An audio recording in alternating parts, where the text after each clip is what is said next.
दर्शकवृन्द नमस्कार। कार्यक्रम सञ्जालमा आजका साथ म विकास आचार्य उपस्थित भइसकेको छु।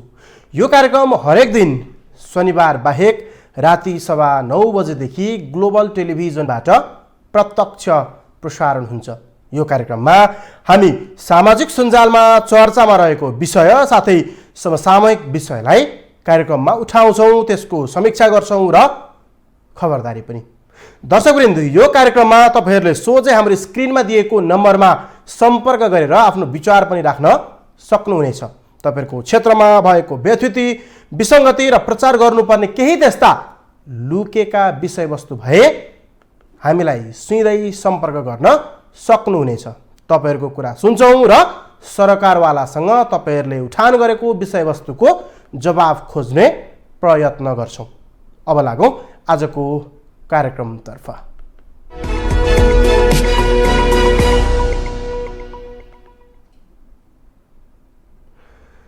कार्यक्रमको सुरुमा नेपाली कांग्रेसको 14औं महाधिवेशन र मत परिणामको यो विषय।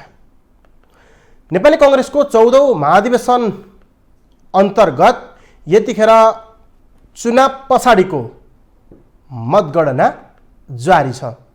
बिहिबार 3 र शुक्रबार 5 गरी कांग्रेसमा रहने सबै 8 जना महामन्त्री चयन भएका छन्।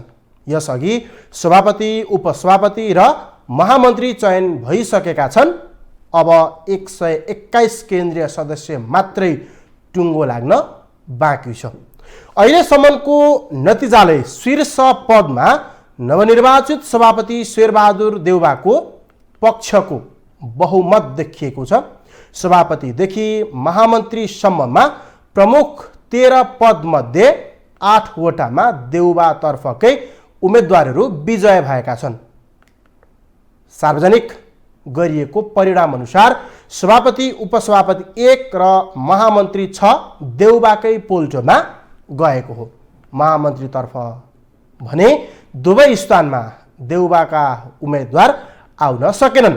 सहमहामन्त्रीमा भीष्मराज आङदाङबे, महालक्ष्मी उपाध्याय, उमाकान्त चौधरी, किशोर सिंह राठौर, फर्मुल्लाह मन्सुर, महेन्द्र यादव, बद्री पाण्डे र जीवन परियार विजयी भएका छन्, जसमध्ये पाण्डे र परियार डाक्टर शेखर कोइराला समूहका हुन्।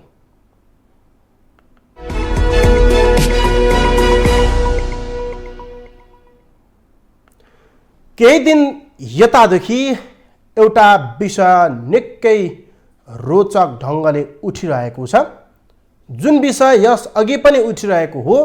तर अधिवेशन सुरु भइसकेपछि एमालेको अबको स्ट्यान्ड के हुन्छ, संसदमा पुनः यसरी नै गतिरोध पैदा गरिरहन्छ त भन्ने कुरा अहिले निकै चर्चित विषय बनेको छ।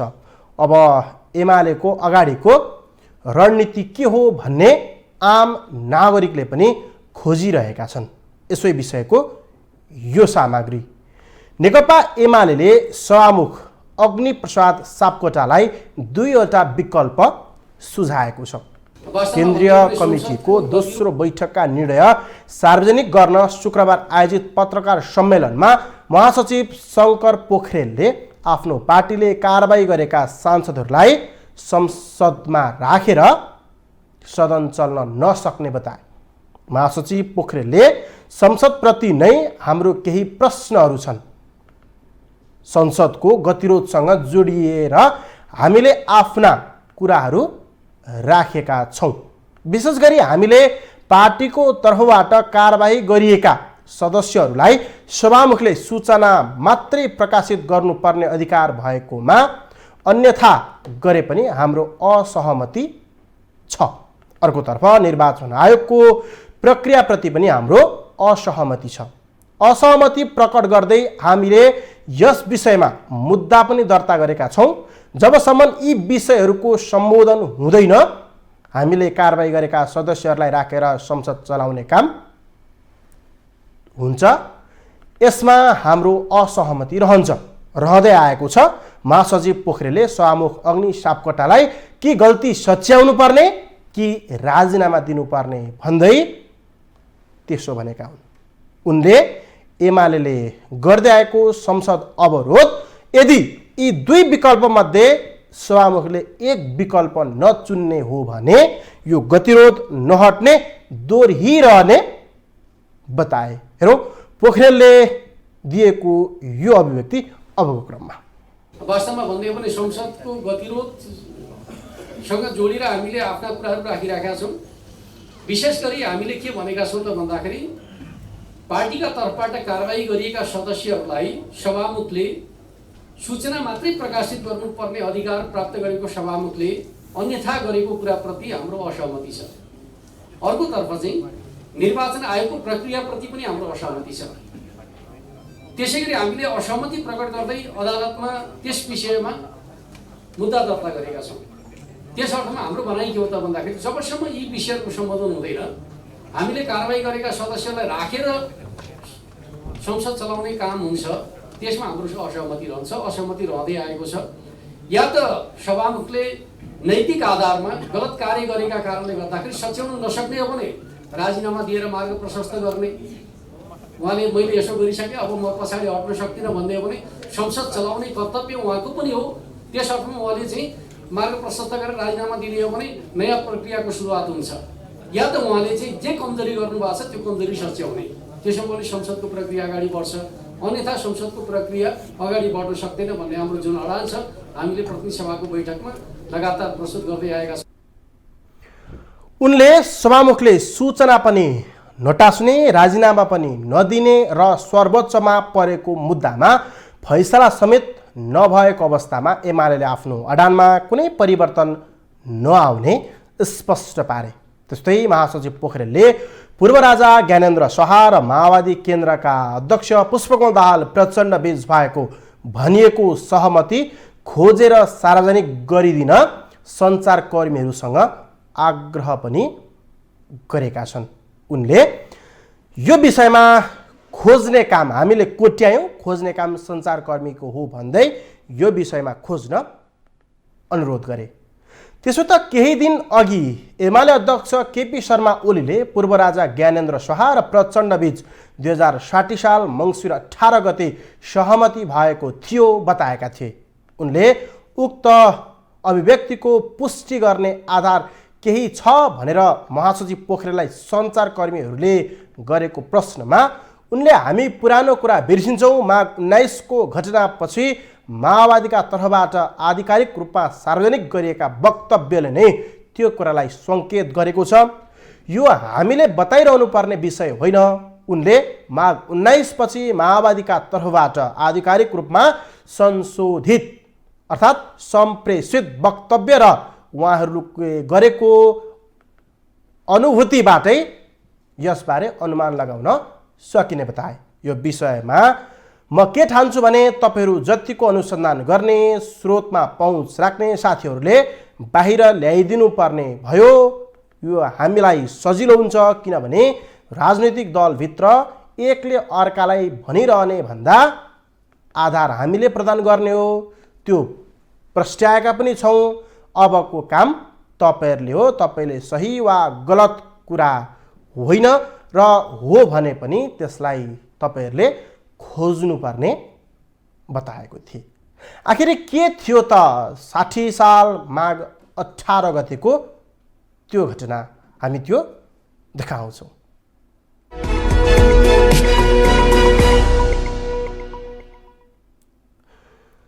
चर्चित विषय त्यसो त माघ 19 को दिन पूर्व राजा ज्ञानेन्द्र शाहले शासन सत्ता हातमा लिएको दिन हो।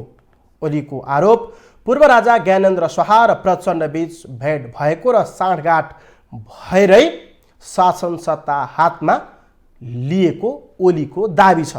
ओलीले माओवादी केन्द्रका अध्यक्ष प्रचण्ड र पूर्व राजा ज्ञानेन्द्र शाह बीच विगतमा गोप्य साँठगाँठ भएको दाबी पनि गरेका छन्।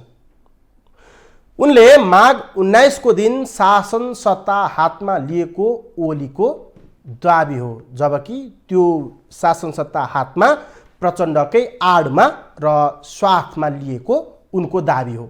ज्ञानेन्द्र शाह र प्रचण्डका बीच 5 बुँदे सहमति भएको बताउँदै ओलीले के सहमति भएको थियो, कि ज्ञानेन्द्रले भन्नु पर्यो कि प्रचण्डले भन्नु पर्यो, कसका विरुद्ध सहमति भएको थियो भन्दै ओली कड्किएका थिए। ओलीको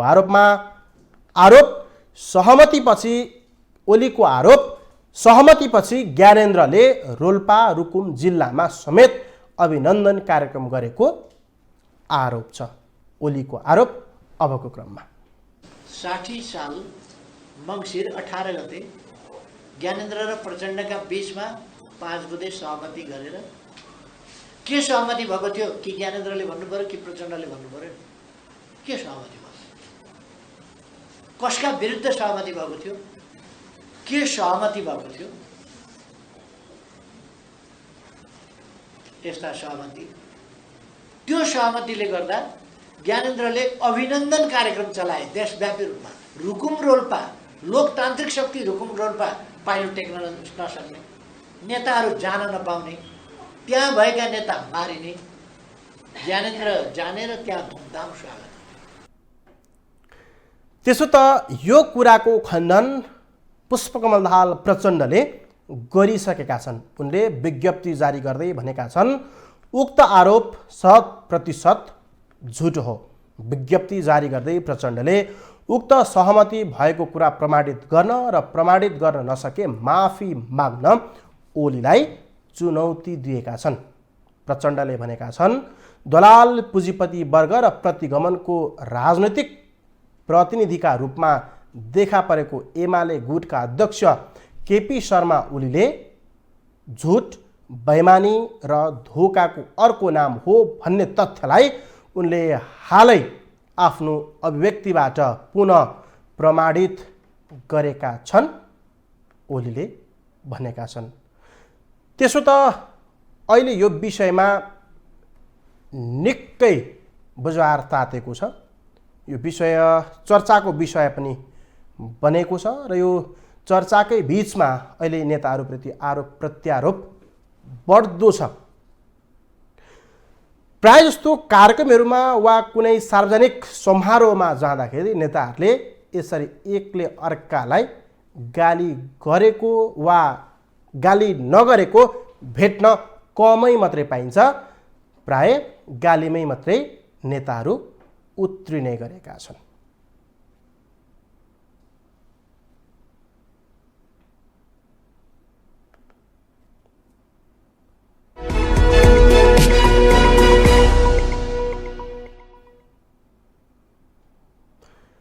दर्शकवृन्द, यो कार्यक्रममा तपाईहरुले हाम्रो यो कार्यक्रममा सिधै सम्पर्क गरेर आफ्नो विचार पनि राख्न सक्नुहुन्छ। विचार राख्नको लागि हामीले स्क्रिनमा दिएको सम्पर्क नम्बरमा सम्पर्क गरेर आफ्नो विचार पनि राख्न सक्नुहुन्छ।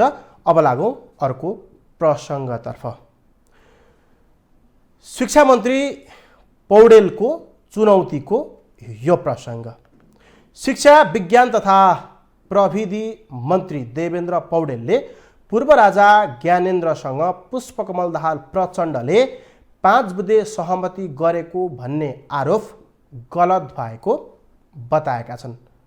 शुक्रबार कृषि तथा पशु विज्ञान अध्ययन संस्था पक्ली हवा क्याम्पसमा आयोजित कार्यक्रममा मन्त्री पौडेलले प्रचण्डको सम्झौताबारे नेकपा एमालेका अध्यक्ष केपी शर्मा ओलीले दिएको अभिव्यक्ति झुटो रहेको दाबी गरेका हुन्। उनले यो विषय झुट हो भन्दै यस बारेमा तथ्य भए मात्रै बोल्न पनि अनुरोध गरेका छन्। यो विषय झुटो रहेको उनको दाबी छ। उनले राजा र प्रचण्ड बीच भएको सहमति भए पुष्टि गर्न ओलीलाई चुनौती समेत दिए, अन्यथा ओलीले सार्वजनिक रूपमा माफी माग्नुपर्ने उनको भनाइ थियो। त्यसो त यतिखेर यो विषय निकै चर्चित विषय मध्ये बनेको छ। यो विषयलाई लिएर अधिकांश प्राय माओवादी केन्द्रका नेताहरू यो विषयको तथ्य भए मात्रै बोल्न र यसरी बोलिएको कुरामा यदि यो विषय साँचो हो भने यो विषय सम्बन्धी तथ्य सार्वजनिक गर्न, यदि झुटो हो भने माफी माग्नुपर्ने भन्दै यतिखेर नेकपा एमालेका अध्यक्ष र एमाले निकट नेताहरूको चरको विरोध गरिरहेका छन्। त्यसै क्रममा शिक्षा मन्त्री देवेन्द्र पौडेलले पनि यसै विषयमा यस्तो धारणा राखेका हुन्। उनले सत्य भए सार्वजनिक गर्न, यदि झुटो भए माफी माग्न अनुरोध गरे। यो विषयमा हामी थप कुरा जोड्छौँ। हामीसँग हुनुहुन्छ माओवादी केन्द्रका स्थायी कमिटी सदस्य गणेश शाह। उहाँसँग हामी थप कुरा बुझ्नेछौँ र सोध्नेछौँ आखिर यो घटना के हो। नेताजी स्वागत छ तपाईँलाई कार्यक्रममा।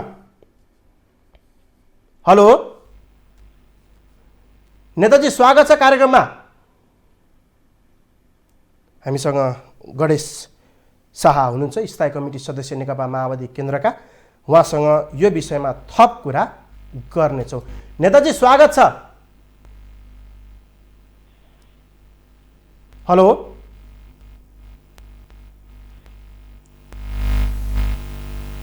हामीसँग हेलो नेताजी स्वागत छ तपाईँलाई कार्यक्रममा। हामीलाई सुन्दै हुनुहुन्छ?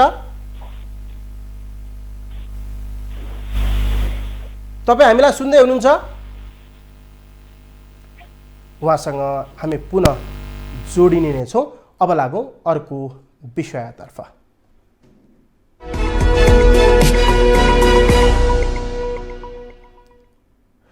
यो विषयमा हामी उहाँसँग निरन्तर फोन सम्पर्कमा रहने प्रतिबद्धता व्यक्त गर्छु र प्राविधिक साथीहरूले यो विषयमा जानकारी गराएपछि हामी उहाँसँग थप कुरा गर्छौँ। अहिले पछिल्लो समय यो विषयले निकै नेपालको राजनीति तातेको छ। जुन घटना अहिले निकै चर्चित पनि छ। अहिले जुन विषय उठिरहेको छ त्यो विषयले पनि एक प्रकारको नेकपा माओवादी केन्द्रको राजनीतिलाई नै धुमिल्याउने एउटा बाटो वा बिन्दुको रूपमा पनि लिइन्छ। यदि यो घटना तथ्य सत्यमा आधारित हो भने यसले निकै ठुलो घाटा नेकपा माओवादी केन्द्रलाई पुर्याउँछ भने, यदि झुटो हो भने किन केपी शर्मा ओली वा भनौँ नेकपा एमालेका अध्यक्ष केपी शर्मा ओलीले यो विषय उठान गरे, यो विषयप्रति हामी थप खोजी गर्नेछौँ। अब लागौँ अर्को प्रसङ्गतर्फ। क्रिकेटरको अपिल निर्णय पुनर्विचार गरियोस् भन्ने प्रसङ्ग।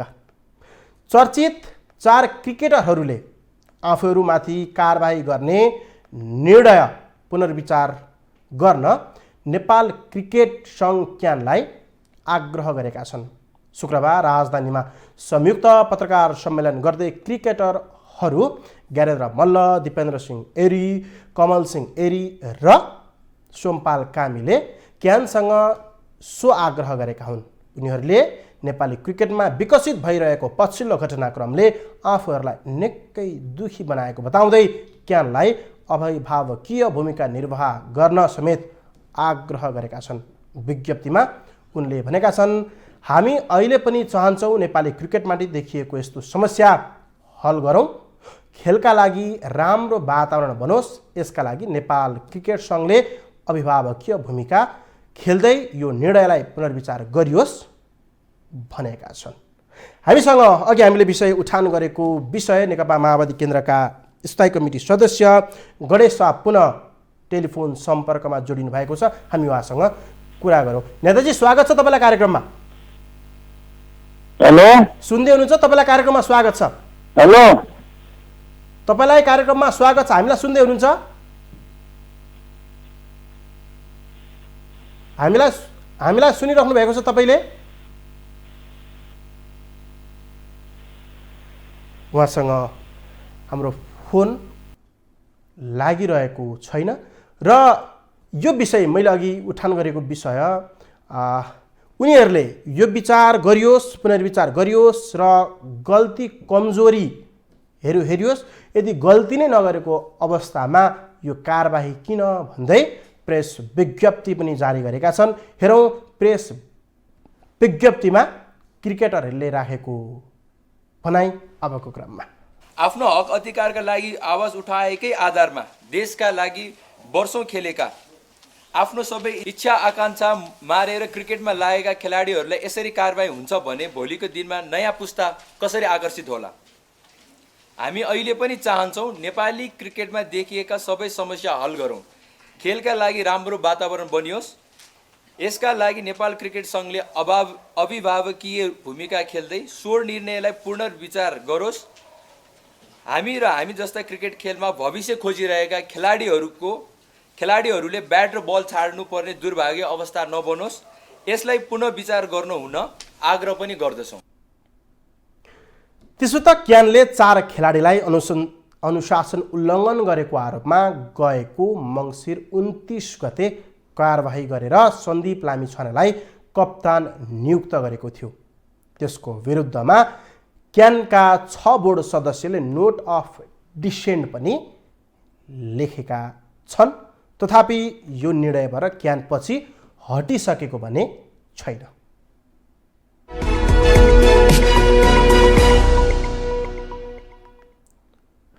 क्रिकेटरहरूमाथि नै कारबाही गरेको समाचार सार्वजनिक भएपछि नेताहरूको पनि ध्यान आकर्षण भएको छ। नेताहरूले यो कदम किन चालियो भन्दै प्रधानमन्त्रीसँग भेटेरै ध्यान आकर्षण गराएका छन् प्रधानमन्त्रीको। अबको क्रममा यो प्रसङ्ग। नेकपा माओवादी केन्द्रका अध्यक्ष पुष्पकमल दाहाल प्रचण्डले क्रिकेटर खेलाडीमाथि गरिएको कारबाहीबारे प्रधानमन्त्री शेरबहादुर देउबाको ध्यान आकर्षण गराएका छन्। शुक्रबार बिहान प्रधानमन्त्री देउबालाई बालुवाटारमा भेटेरै प्रचण्डले क्रिकेट खेलाडीलाई गरिएको कारबाहीबारे ध्यान आकर्षण गरिएको प्रचण्डको सचिवालयले जनाएको छ। सचिवालयले प्रधानमन्त्रीसँगको भेटमा अध्यक्ष प्रचण्डले क्रिकेट खेलाडी मार्फत नेपाललाई विश्व सामु चिनाउन योगदान गरेको खेलाडीहरू जुन यो क्रिकेट खेल मार्फत विश्व सामु चिनाउन योगदान गरेका खेलाडीहरूलाई दुरुत्साहित हुने ढङ्गले कारबाही गरिनु गलत भयो भन्दै ध्यानाकर्षण गराएको जानकारी पाइएको छ। सँगै प्रधानमन्त्रीले देउबाले पनि त्यसबारे जानकारी लिएको र खेल र खेलाडीलाई हतोत्साहित पार्ने काम नगर्न क्यान अध्यक्षलाई निर्देशन दिएको पनि बुझिएको छ।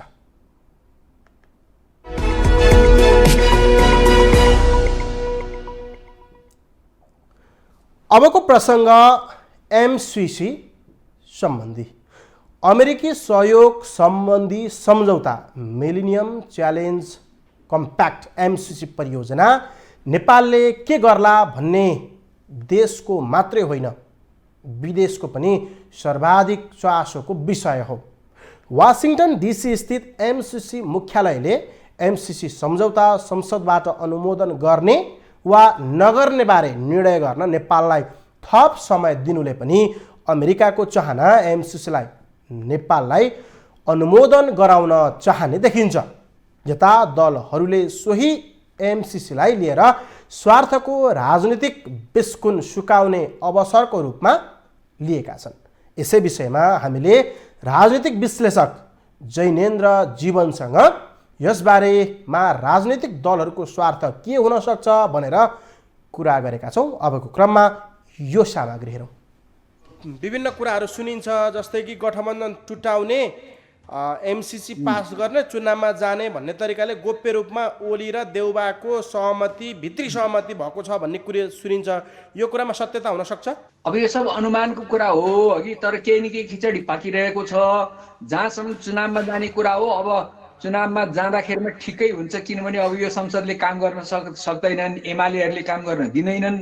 यो संसद त्यसै लम्ब्याएर राख्नुभन्दा अब चुनावमा जान नचाहने चाहिँ नेकपा एस र माओवादी हो, किनभने त्यो सबैले बुझेकै छन् माओवादी कमजोर भएको छ, उसको शक्ति क्षयीकृत भएको छ, ऊ चाहिँ नि अलोकप्रिय हुँदै गएको छ र भने नेकपा एस चाहिँ नि भर्खर पार्टी निर्माणको चरणमा छन् र ओलीको तागत अस्ति हामीले देखिहाल्यौँ। ओलीको अघिल्तिर उनीहरूले आफ्नो केही नलाग्ने देखेर केही समय टाइम बाइङ गर्न खोजेको हो।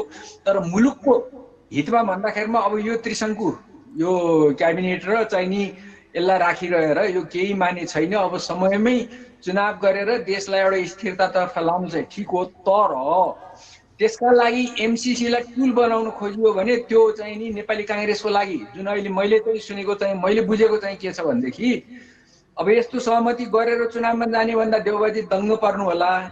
एमाले मलाई समर्थन गरिहाल्छ, एमाको पनि पास हुन्छ, एमसिसी पनि पास हुन्छ र चाँडो चुनावमा पनि जान पाउँछु भनेर।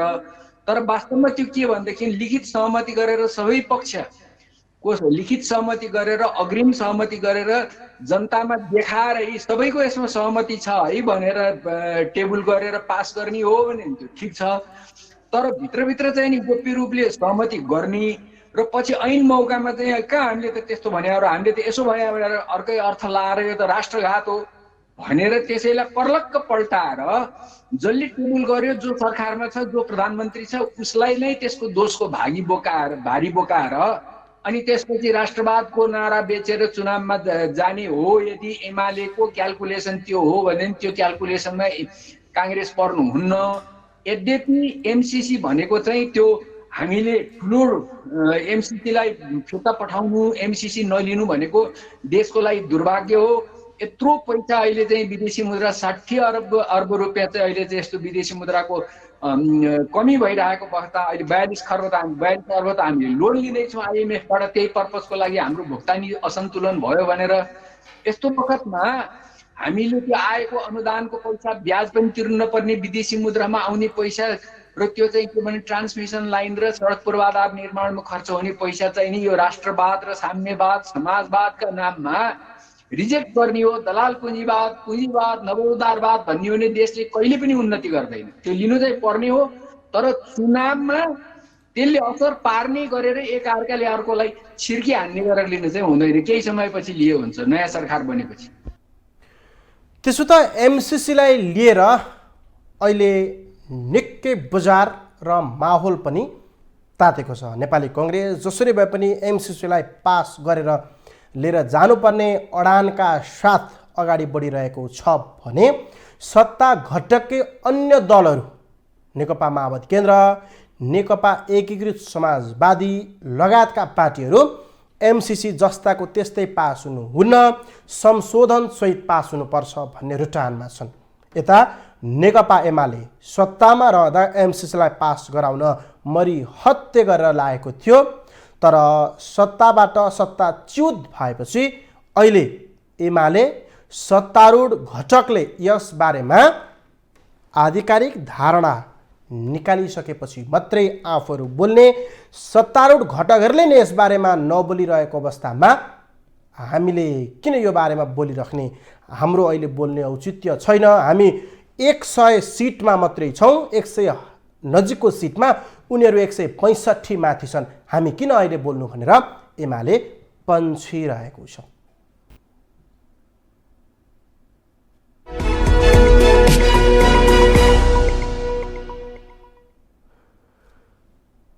माओवादी केन्द्रका अध्यक्ष पुष्पकमल दाहाल प्रचण्ड र केपी शर्मा ओली बीचको यो जुहारेको विषयमा हामीले अघि पनि भनेका छौँ हामी फोन गर्दैछौँ। गणेश शाहलाई स्थायी समिति सदस्य माओवादी केन्द्र भनेर फेरि उहाँ जोडिनु भएको छ। एकचोटि सम्पर्क गर्ने प्रयास गरौँ।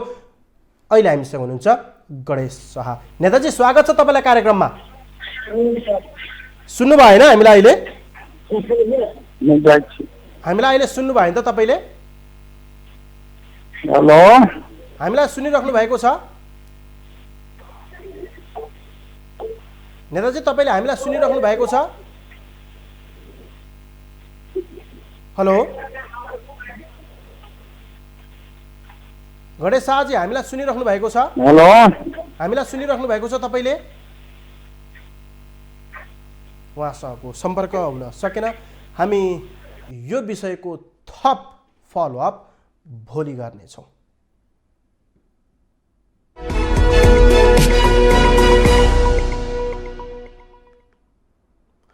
अर्को प्रसङ्ग उत्तर कोरियामा हाँस्न प्रतिबन्ध भन्ने विषय छ। यो विषय अब जोड्छु। उत्तर कोरियामा हाँस्न प्रतिबन्ध उत्तर कोरियाली शासकले लगाएका छन्, त्यो पनि 11 दिनसम्मका लागि हाँस्न प्रतिबन्ध लगाएको यो प्रसङ्ग। कुरा के हो भन्दा खुसियाली मनाउन र हाँस्न नपाइने गरी उत्तर कोरियाले एउटा नियम 11 दिनसम्मको लागि लागू गरेको छ। उत्तर कोरियाली पूर्व नेता किम जोङ इलको 10औं पुण्यतिथिको पूर्व सन्ध्यामा यस्तो प्रतिबन्ध लगाइएको हो। उत्तर कोरियाले आफ्नो पूर्व नेता किम जोङ इलको पुण्यतिथिको अवसरमा 11 दिनसम्म शोक मनाउने भएको हो। उत्तर कोरियामा शोकको यो अवधिमा हाँस्न, खुसियाली मनाउन तथा मदिरापान पूर्ण रूपमा रोक लगाइएको छ भने जन्मदिन आदि मनाउन पनि रोक लगाइएको अन्तर्राष्ट्रिय सञ्चार माध्यमहरूले जनाएका छन्। उत्तर कोरियामा अहिले किम जोङ इलका छोरा किम जोङ उनको शासन रहेको छ। किम जोङ इलको शोक मनाउनका लागि 11 दिनसम्म कसैले पनि हाँस्न नपाउने, मदिरापान गर्न नपाउने, कुनै पनि प्रकारको खुसियाली मनाउन नपाउने गरी प्रशासनले आदेश जारी गरेको हो। उत्तर कोरियाका तत्कालीन सर्वोच्च नेता किम जोङ इलको 17 डिसेम्बर 2011मा निधन भएको थियो। उनले 17 वर्षसम्म देशमा शासन गरेका थिए।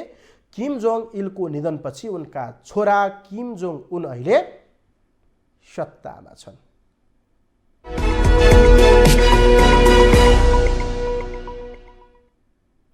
हवस् त दर्शकवृन्द, अहिलेलाई सञ्जालमा आज यति नै। ग्लोबल टेलिभिजन तपाईँ फेसबुक तथा युट्युबमा पनि प्रत्यक्ष हेर्न सक्नुहुन्छ। ग्लोबल टेलिभिजन हेर्दै गर्नुहोला। नमस्कार।